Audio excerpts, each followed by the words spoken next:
Hey everyone, my name is Eric Bentley. I'm going to give a brief introduction to Team 16's Senior Design Project, detailing our goals and overall progress.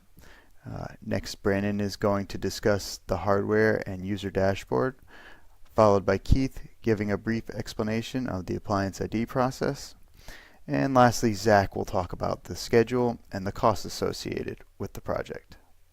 Okay, so getting right into it, Smart Current Acquisition Data and Analysis, or SCADA for short, is a simple, cost-effective tool that provides the end user with a more intimate knowledge of their power usage.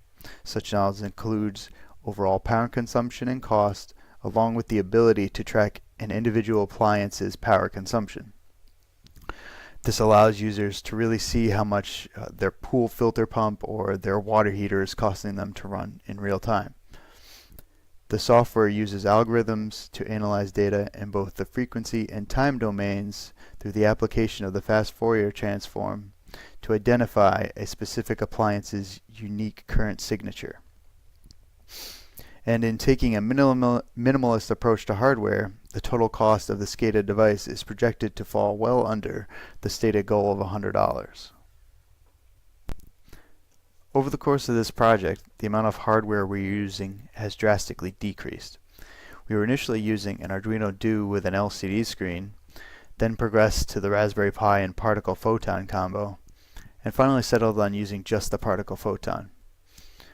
Brandon will get into more specifics regarding the hardware, but by just using the photon, we have reduced costs and made the software more lightweight, with the end goal of providing an easy to set up and cost-effective solution to the DIY community.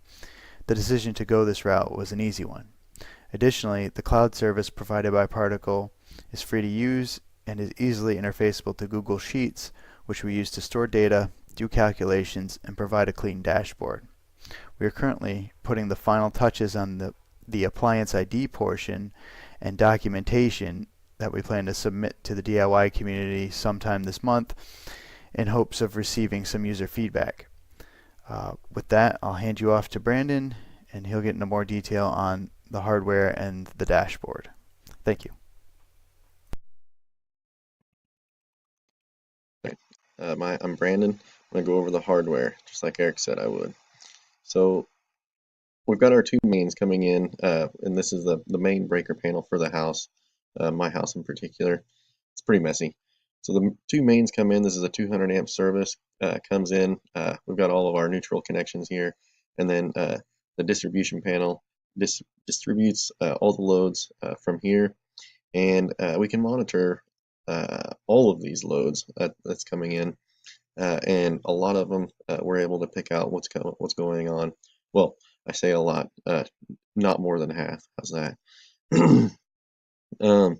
So we're able to see what's turning on and turning off. We got the CTs are wrapped around these two coils here, or the two mains coming in, and then comes into the breadboard here. We decided to go with the breadboard versus trying to solder anything.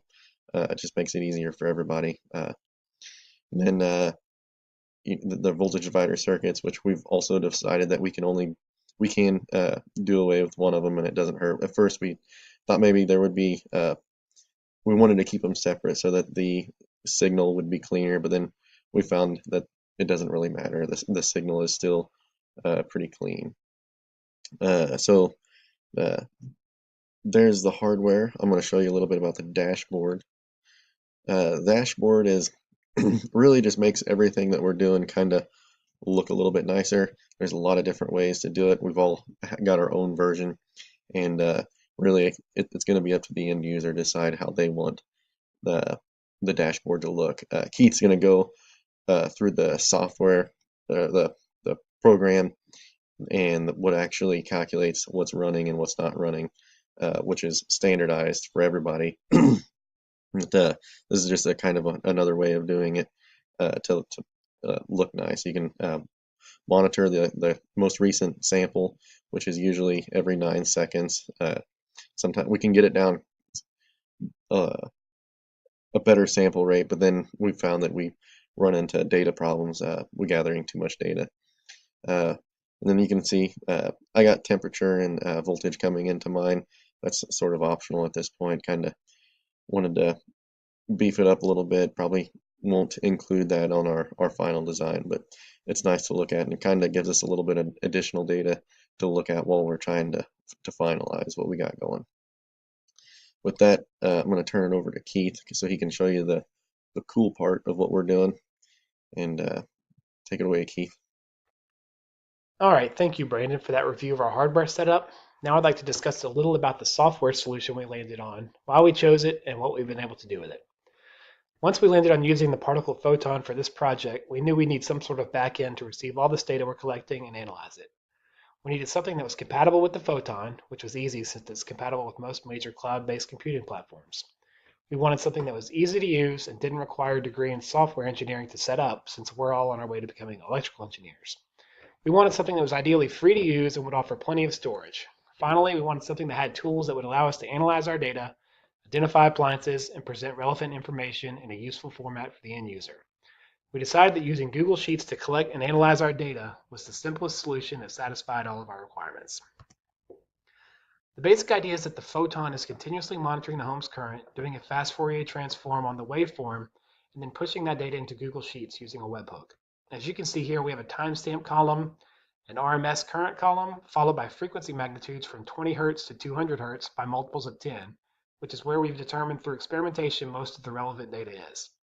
All of this data is collected for both of the home's 120 volt phases. You can see in the two highlighted rows under phase B that there's a 4.5 amp increase between the two samples, meaning that something is turned on. In particular, this appliance, as you can see, has large changes in the 20, 60, 100, and 140 Hertz frequencies. The difference between these two rows is what we call the appliance signature. Once the user started collecting data, the task then becomes collecting all of the appliance signatures. This is done by simply turning the appliance on, copying the rows immediately before and after the device turned on, and finding the difference between the two rows, pasting those values into a separate sheet within the same Google Sheets document. As you can see here, the device that turned on the previous slide was a freezer I have in my garage. You can see the magnitude changes in the 20, 60, 100, 140 Hertz frequencies. We found that zeroing out the frequencies that have a negligible magnitude change helps in correctly IDing appliances. Also note here in the last column is the max number of samples the appliance can remain on, which acts as a fail-safe in case the appliance ID script fails to recognize the appliance turning off, which can happen sometimes, especially if two appliances turn off at the same time. Now that we've got the data and the appliance signatures, it's time to make use of Google's script editor. At the end of the day, the script copies all of the data into a new sheet so that it can be analyzed without disturbing the new data that's coming in. For each appliance on the appliance signature page, the script crawls through the day's data line by line, comparing the change of magnitude with the values in the appliance's signature. If there's a match, it sets it to on and begins accumulating the power consumption based on the RMS current value in that appliance's signature. Once this is done for every appliance, the total power consumption as well as the consumption by each device is copied over to a daily log so the raw data can be deleted. Finally, another benefit to using Google Sheets is that it's very easy to then generate graphs based off of all of this data. You can see here we have a daily breakdown that shows how much power was used by each appliance, as well as the total of unidentified appliances. Ideally, as you identify more and more of your home's appliances, this large blue section of unaccounted for power consumption can be decreased to give you a better idea of how your power is being used. That concludes the software section of this presentation. Now I'll send you over to Zach for an overview of our project schedule and some concluding remarks. Thank you.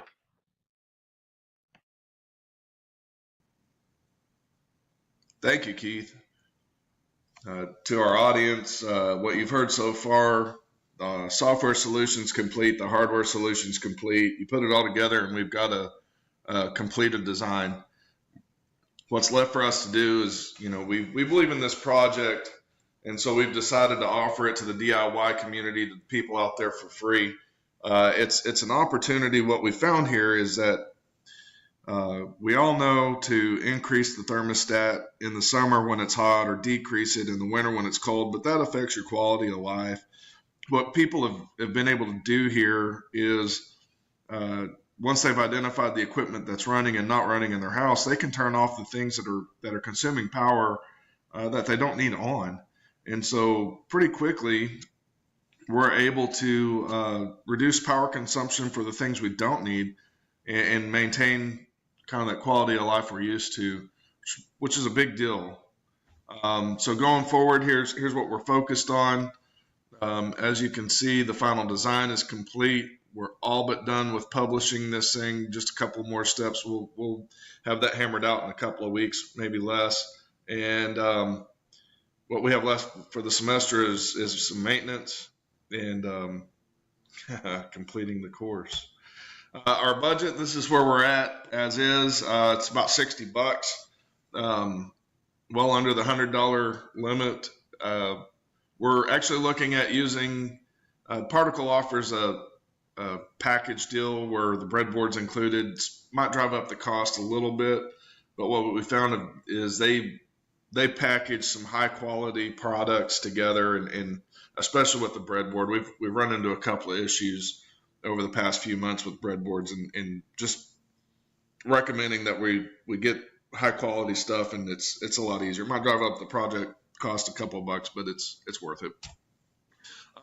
So the path forward, we're going to complete our how-to. We're going to upload our article. If we're lucky, we'll get feedback from the DIY community. Somebody out there is going to have a great idea. We might be able to make a revision or two, and we're going to maintain our project at least to the end of the semester. But honestly, we believe in it, so we're probably going to, at least one or two of us will end up tinkering with it for months to come.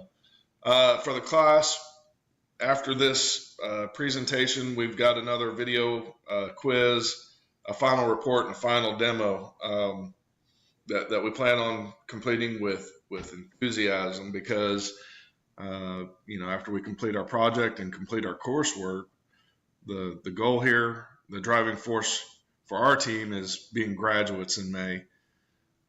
So we hope you've enjoyed this project as much as we have. We've had a blast doing it. We think we have something that's useful, and we're excited about it. So thank you for your time. Y'all have a great day.